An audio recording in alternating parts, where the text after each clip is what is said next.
지금 대한민국에서 어찌 보면 제일 큰 이슈가 이거기 때문에 그거에 맞춰가지고 일본에서는 과거에 어떤 일이 있었고 이거 대처를 하고 있는가에 대해서 일단 일본의 케이스를 얘기해 드리려고 오늘 이걸 들고 왔습니다. 구독과 좋아요, 알람 설정 감사합니다. 일본은 어떻게 의사 부족 문제에 대처하고 있을까인데 일본이란 나라가 OECD 국가 인구 10만 명당 의료인 수가 상당히 적다. 일본의 의료계가 상당히 압박을 받고 있다. 상당히 인원수가 적어가지고 의사들이 힘들다라는 말이 정말 과거부터 자주 나왔었습니다. 네, 일본이라는 맞아요. 나라는. 일본도 그 사회적인 문제 하나죠. 그래서 의사 부족이라는 단어가 어쨌든 고유명사로도 일본에 있습니다. 의료인 부족 문제란 자체가. 그래서 거기에 대해서 뭐 정부부터 해가지고 각종 의료계가 일본에서도 이걸 해결하기 위해서 이미 과거부터 지금까지 계속 거기에 대해서 이제 이렇게 대처를 해야 된다. 이렇게 대처를 해야 된다라고 의논을 상당히 많이 했어요. 일단은 일본에서 이제 한국의 이제 일련의 사태에서 어떻게 이제 보도가 되고 있는지 알려드리도록 할게요. 자, 이게 이제 일본 요미우리 신문입니다. 예, 제일 큰 신문이죠. 그래서 이제 뭐 한국 의사 이렇게 파업을 한다 뭐 이렇게 얘기가 나오는데 자세하게는 나오지 않습니다. 이게 내용이 어떻고 그냥 일본에서도 과거에 의사 부족 문제에 대해서 여러 가지 정책을 하고 실패한 정책을 일본에서 몇 번 했기 때문에 아마 거기에 대해서도 어떻게 이제 생각을 해서 하는 것 같네요. 뭐 일단 대한민국이랑 일본은 저출산 고령화 사회가 맞습니다. 그리고 일본은 이미 고령화 사회에 들어갔고 저출산에 대해서는 어느 정도 대책을 하고 있어요. 인구 문제에 대해서는. 근데 대한민국은 어쩌면 이제 일본보다 좀 더 급격한 커브로 저출산 고령화 사회에 직면하고 있단 말이야. 그렇기 때문에 모델 케이스로도 일본에서도 일어날 수 있는 모델이 대한민국에 일어나고 있기 때문에 이런 어찌보면 인구 관련이죠. 의료 문제 같은 것도 전체로 봐서는 국가 문제이기 때문에 거기서 상당히 큰 주목을 하고 있는 거겠죠. 자, 그래서 일본에는 과거 어땠냐? 일본의 의사 정원이 어떤 식으로 변천이 있었냐라는 내용인데 자, 이게 일본 니세이 기초연구소에서 과거 일본의 의학부 정원이에요. 정원 숫자를 딱 펴놓은 겁니다. 여러분 연도선을 보세요. 1950년대랑 그다음에 2019년 나와 있잖아요. 언제적 한번 엄청난 그래프가 그려집니다. 언제입니까? 1970, 그 다음에 1975년도 사이에 급격하게 일본의 의대 정원이 거의 보자 1.5배 이상 뻔뺑을 치게 되죠. 베이비 부머들에 대한 의료 수요가 상당히 많이 생긴 겁니다. 그래서 인구도 폭증하고 있는데 의사가 너무 없다 이거야 일본에서.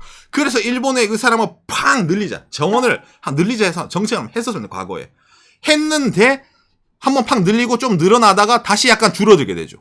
왜 줄어들까? 너무 많이 늘린 거야. 정원을 그냥 늘리다 보니까 야 이거 너무 안 되겠다. 이러다 보니까 흔히 말하는 의료의 질 저하라든지 국내에 문제가 생긴 거예요. 일본 내에서. 그래서 다시 한번 줄이게 됩니다. 근데 다시 또 늘리잖아요. 2010년대. 그러네. 왜? 고령화 사회 진입. 사람들이 예전과 다르게 평균 기대 수명 자체가 늘어나게 된 겁니다. 1970년대랑 다르게. 그러다 보니까 야 이거 막상 다시 줄였는데 이 친구들이 점점 80세 90세 점점 일본이 고령화 사회에 직목을 하네. 고령화 사회 되다 보니까 그 사람들이 의료기관에 가는 숫자 빈도가 점점 늘어나게 돼가지고 어쩌면 의료계에 좀 부하가 좀 더 걸리는 거예요. 그러다 보니까 야 이대로 안 되겠어. 이거 한 번 더 늘려야 되겠다 싶어가지고 지금은 다시 늘리는 추세에 들어가 있습니다. 일본에서. 일본 뭐 이런 정원 숫자는 알았어. 그래서 뭐 대한민국이랑 비교해서 의사 숫자가 어느 정도인지 이것도 보면서 얘기를 해보도록 합시다. 자, 그래서 일본의 이 자료는 일본 후생 노동성, 한국으로 치면 보건복지부 같은 건데 해상시 2018년에 의사, 치과의사, 약사 통계 개망이라는 게 나와 있습니다.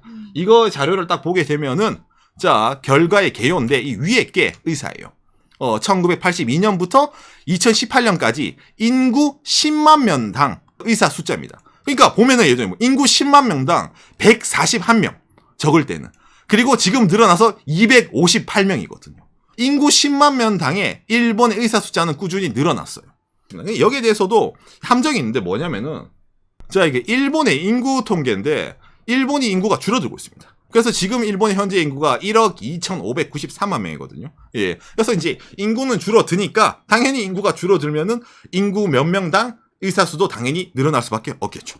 예. 그래서 일본도 태어나는 사람보다 흔히 말하는 죽는 사람이 지금 더 많기 때문에 인구 감소에 계속 들어가고 있고 언젠가는 1억 2천만 인구도 붕괴가 될 것이다 라는 전망이 나오고 있습니다. 인구 10만 명당 258명이지만은 고령화 사회다 보니까 늘어났다 하더라도 이게 절대적인 숫자를 보는 게 아니라 이 의료인 한 명당의 부담 어떤 식으로 그 고령화 사람들 를 대처를 해야 되는 걸 봤을 때는 젊은 사람들을 부담하는 거랑 느낌이 다르다. 그러니까 이런 숫자로 보는 건 별로 의미가 없다라고 말하는 일본의 의료인도 상당히 많이 있습니다. 맞아요. 그 사회적인 문제도 있잖아요. 의사분들이 진짜 뭐 거의 뭐 24시간 일하는 것처럼 뭐 쉬는 시간 없기 때문에 진짜 의사분들 많이 필요해라고. 그렇죠. 많이 필요해요 이런 말을 합니다. 자, 그리고 이제 대한민국은 어떻게 될까? 대한민국 통계청 사이트 이 나라 지표라는 게 있습니다. 그래서 여기서 보면은 인구 10만 명당 의료인 수가 나오잖아요. 2009년에 202명, 그 다음에 239잖아. 그러니까 이거 보더라도 제가 일본 거 보여드릴게요. 일본이랑 비슷하게 가는 겁니다. 그러니까 일본은 좀 급격하게 늘어나는데 지금 한국보다 많아요. 그래서 일본은. 근데 일본이 한국보다 적을 때도 있었습니다. 과거에는. 그러다 보니까 이 평균 숫자를 보면 대한민국도 지금 점점 늘어난 추세긴 한데 일본만큼 그렇게 늘어난 추세는 아니에요. 인구 10만 명당 의사 숫자는. 그러니까 지금은 어디 비율로 따지면은 일본이 한국보다 인구 10만 명당 의료인 숫자가 많은 나라입니다. 자, 그런 일본은 지금 더 늘리려고 할까? 아니면 줄이려고 할까? 거기에 대해서 일본 내에서도 상당히 말이 많습니다. 그래서 일본에서 뭘 하느냐면은 의사 수급 분과회라는 지식인층을 모은 회의가 있어요. 지금 현행 일본 의료인이 이 정도 된다. 앞으로의 인구 통계 그래프가 이렇게 된다. 일본은 언젠간 이런 식으로 고령화사에 들어갈 것이다. 이래가지고 이거를 사람들이 모여가지고 회의를 합니다. 이 회의를 할 때 상당히 중요한 전제 조건이죠. 인구 감소 사회에 접어들었어, 일본은. 그렇기 때문에 의사의 공급 과다는 불보듯 뻔하다. 이렇게 늘리면은 언젠간 인구 그래프랑 맞아 떨어지다 보면은 과다 공급이 나온다, 의료인에. 그러다 보니까 이거를 적절하게 브레이크를 해야 되는데 지금은 또 고령화 사회다 보니까 의사 숫자가 부족하다는 말도 나와. 그러니까 골치가 아픈 거야. 이 숫자를 좀 절묘하게 컨트롤 해야 되는 게 상당히 어렵다고 합니다. 그래가지고 이 분과회의, 일본 사는 것도 이게 후생 노동생 사는 건데 한국어로 번역. 이게 회의를 무지하게 많이 해요. 이게 뭐 최근에 2015년부터 해가지고 다시 시작된 건데 계속 의사 수급 추계에 대해 가지고 계속 모두 회의하는 거야. 회의록도 있고 자료도 있고 합니다. 왜 이렇게 회의도 많이 하고 일본 내에서 안 그래 회의 많이 한 나라지 일본이 많이 하고 이렇게 할까? 그렇죠. 과거에 한 번 이걸 했거든. 후폭풍이 장난이 아니었어요. 의료 질저부터 엄청나게 문제가 많았어. 그렇기 때문에 지금도 늘리는 추세긴 하지만 늘리는 것은 엄청나게 조심스럽게 접근하고 있다라는 게 일본이라는 나라죠. 이대 정을 늘리는 것에 대해서도 일본에서 말이 많습니다. 당장에 의사를 늘린다 하더라도 이게 뭐 일본 내에서 있는 이 의료 문제 해결이 되냐? 안 돼요. 왜 그럴까? 사람들이 일본에서 어디서 많이 살아요? 도쿄에 살잖아요. 도쿄가 인구 밀도가 제일 높잖아요. 도쿄는 좀만 나가더라도 시내라서 의사가 천지 빼가리예요. 그러니까 의사가 수급이 되든 안 되든 그렇게 신경을 안 씁니다. 수도권 지역은. 그럼 어디가 문제겠어요? 그렇죠. 인구가 수도에 집중을 하고 반대 말로 지방에는 인구가 없잖아요. 사람이 없잖아요. 그쪽 지역이 의료적으로 좀 낙후된 지역이 되는 겁니다. 같은 보험료 내고 있는데 말이야. 동경이랑 지방이랑 의료 격차가 벌어지고 있다는 겁니다. 그래서 여기에 대해서 일본도 좀 과거부터 이걸 어떻게 좀 해소해 볼까 해서 여러 가지 정책을 한 거예요. 예를 들어 정말로 사람이 없는 데는 의사를 파견해가지고 그때만 잠깐 임시 의료소를 열어가지고 진료를 한다든지 했는데 그건 어디까지냐 땜빵 정책이란 말이야. 그러니까 그것보다 좀 더 그 지역의 기반에 지방에 좀 더 뿌리를 내릴 수 있는 인재를 해보자라고 하고 지금 대부분의 일본의 국립대 아니면 공립대 의대가 하고 있는 정책이 있습니다. 입시 정책이에요. 어떤 게 있냐면은 국립대 최대 지역 범위 지역 우선 선고 아사히카와 의과대학이라는 곳이 있습니다. 아사히카와 의대가 어디냐면은 구글맵입니다. 항상 이거 얘기하는데 일본에 있다 보니까 구글 선생님은 동해를 일본해로 표기가 되는 거예요. 예. 자, 그래가지고 아사히카가 어디냐면은 여기 있습니다. 일본 전체에서 홋카이도 있잖아요. 아사히카와시. 대충 보더라도 일본에서 상당히 북쪽에 있죠. 예. 블라디보스토크보다 북쪽에 있고 그 다음에 또 언뜻 보더라도 뭔가 좀 액세스가 하기 힘들어 보이죠. 이 그 홋카이도 북쪽에 사는 사람들은 이 아사히카밖에 없네 진짜 큰 도시가. 그렇죠. 위에 있잖아요. 이 북쪽이라는 이 동쪽에 사는 사람들은 거의 여기밖에 좀 괜찮은 의료를 받을 만한 시스템, 의료 시스템적으로 받을 만한 것이 없는 거예요. 왜냐하면 여기부터는 사슴이 나오고 너구리가 나오고 곰이 나오고 여우가 나오는 그런 진짜 어찌 보면 진짜 리얼 사파리거든요. 이 동네가. 그러다 보니까 의사가 없어요. 솔직히 말하면 병원이 없습니다. 잘. 그러니까 그 사람들이 제대로 된 의료를 받으려면 그나마 큰 도시니 아사히카와시라는 데를 와야 되는데 여기조차도 의료인을 수급하기 상당히 힘든 그런 위치에 있단 말이에요. 그러다 보니까 여기에 있는 아사히카와시의 국립의대가 있습니다. 아사히카와 의대에서 의사를 수급하기 위해서 정책을 펴는 거예요. 어떻게 펴는가? 오. 지역 우선 전형을 만듭니다. 홋카이도에 있는 지역 친구들을 우선적으로 뽑아주는 그런 의대. 물론 그 친구들도 내신 보고 한국으로 치면 수능 같은 일본의 센터 시험도 보고 들어가는 거예요. 그러니까 이거 날로 들어가는 거 아니야라고 생각할 수가 있는데 일반적인 의대를 들어가는 것보단 쉬워요. 그런데 의대를 평소에 그거 공부할 때 입시 공부할 때 있잖아. 의대를 꿈꾸지 않는 친구들에게는 넘사벽이에요. 기본적으로는 들어가기 빡셔요. 제가 고등학생 때도 이쪽 지역이 아니라 제 고향에서도 2007년쯤이네요. 이런 시스템으로 의대에 들어간 친구 있었는데 그 친구는 진짜 그 동경대, 교토대 갈 수 있는 능력 있는 친구들이 다 갔었어요. 그렇죠. 추첨으로. 그래서 그런 전형 자체가 이 아사히카와 지역은 2018년 입시의 경우에 107명 중에 있잖아요. 47명. 즉 전체 1학년 중에 43%가 이런 수시 좀 특별 전형으로. 그래서 사람을 모으게 되는 겁니다. 그래서 이제 어떤 식으로 이제 제약이 걸리냐. 그래서 이제 아까 아사히카와 그 의대의 전형을 보면은 홋카이도 특별 전형이라고 있습니다. 그래서 이 홋카이도 특별 전형을 하게 되면은 여러 가지 이제 이게 입학 요건에 나와 있는 거예요. 지역 의료의 공헌 및 졸업 후 임상 연수 확인서를 제출을 해야 돼요. 너는 이 전형으로 들어온 대신에 지역 의료에 대해서 너의 커리어의 일부분을 희생을 해야 됩니다를 약속을 해야 되는 거예요. 그래도 이 아사히카와 의대는 조금 이제 평범한 편인데 뭐냐면은 여기는 그래도 의무 연한이 없어요. 예를 들어서 6년, 5년, 10년 이런 식으로 있잖아요. 무조건 있어야 된다. 그거는 없습니다. 그거는 정해주지 않아요. 그러니까 아니 그러면 좀 편하네. 그거 없으면 그냥 서약서만 쓰고 본인 마음 수틀리면 다른 데를 갈 수도 있겠네라고 생각을 하잖아요. 맞습니다. 그 정도로 여기는 좀 약간 연하게 놔두는데 근데 여기 말고 일본의 후쿠이라는 데가 있습니다. 아까 이 지도에서 봤을 때 여기 있습니다. 후쿠이. 교토랑 나고야보다 위에 있는 데는 후쿠이. 이쪽 여기도 나름 촌동네입니다. 이쪽 연하는. 전통네. 후쿠이. 여기도 이제 지방 국립의대가 있을 거 아니야. 여기서도 약을 파는 거예요.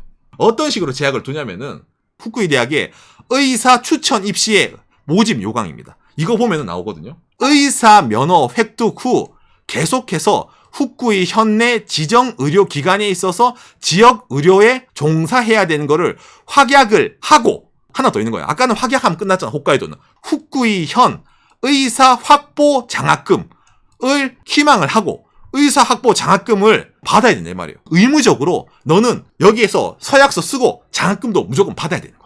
왜 이런 거 있어? 왜 이런 거 있어? 라고 느끼잖아요. 그 장학금 내용이 뭐냐면은 의사를 목표로 고교생의 당신에게 후쿠이현 의사 확보 수학 자금 안내. 그래서 장학금 나온 거예요. 대한민국 돈 110만 원 정도로 생활비를 주면서 학비랑 등록금을 면제해 줄게요. 그런데 이거를 받는 너는 그렇죠.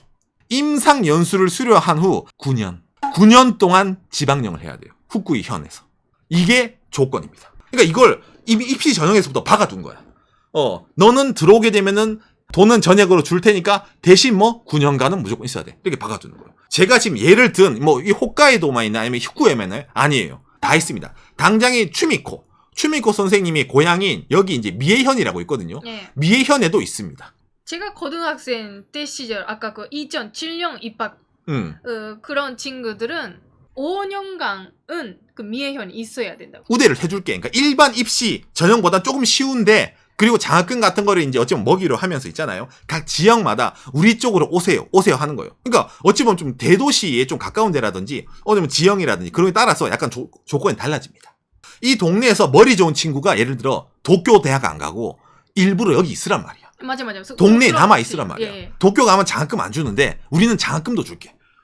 생활비도 줄게. 제발 좀 있어줘 이거야. 맞아. 다른 지역에서도 불러오고 싶지만은 기본적으로는 자기 동네에 있는 인재를 놓치고 싶지 않다는 거예요. 근데 이게 상당히 일본 내에서는 그나마 효율적인 제도라는 표현을 씁니다. 왜냐면 학생도 좋잖아. 다른 엄한데 예를 들어 국가가 있잖아요. 돈 쓰는 세금 낭비하는 것보다 눈에 바로 보이잖아. 장학금이라는 명목으로 학생에게 그대로 다이렉트로 들어가요. 그리고 그 학생은 우짜둔동 그걸 받는 입장에서는 그 지역을 위해서 공헌을 해야 된다는 제약이 들어가는 거잖아. 그리고 과거부터 해서 지금까지 통계를 보니까 대부분의 학생들이 그 지역에 정착을 해서 그 지역의 의료에 공헌을 하고 있네. 그러니까 이건 나쁘지 않네 라는 말이 나오고 있는 거예요. 그래서 다른 여러 가지 일본의 입시 제도 중에서도 이 의료 추천 중에서도 그 지역 한정 제도는 상당히 일본 내에서도 성공한 제도라는 표현을 듣는데 물론 이게 아까 말했지만 아무나 갈 수 있는 게 아니다 보니까 그렇게 좋은 제도가 있다 하더라도 공부를 열심히 해야 됩니다. 요시. 물론 이거 얘기하면서 이거 말고도 상당히 많이 있습니다. 그런데 제가 오늘 이걸 들고 온 이유는 의사 부족 문제에 대해서 이 지역별 격차에 있어서도 의사 정원 중에 제일 어찌 보면 객관적으로도 나오고 그 사람들의 효과가 나온 통계 자료가 있는 게 이거예요. 제도를 실행을 해보고 그 학생이 얼마나 이 지역에서 런을 하냐. 런을 하면은 이걸 할 필요가 없단 말이야. 그거 괜히 장학금 돈만 주고 어차피 얘 기간 마치고 튈 건데 이거 왜 합니까? 말이 나오는데 이거는 그 친구들이 이거 나이도 좀 있다 보니까 그 지역에 어찌 보면 정착을 많이 하네? 할만하네? 괜히 돈 써가지고 사람을 억지로 보내는 것보다 처음 단계, 학생 단계에서부터 그 지역에 정착을 시켜가지고 그 지역에 사는 친구들은 향토 있잖아. 향토 사랑 마인드를 더욱더 고취시키는 효과가 있기 때문에 자기 지역에 있는 인재의 외부 유출, 동경으로 수도권 집중화되는 그것도 막을 수 있는 일석이조의 효과가 있다라고 해가지고 상당히 호평인 제도입니다. 물론 거기에 대해서는 어찌 보면 학생을 너무 인질로 삼는 거 아니냐.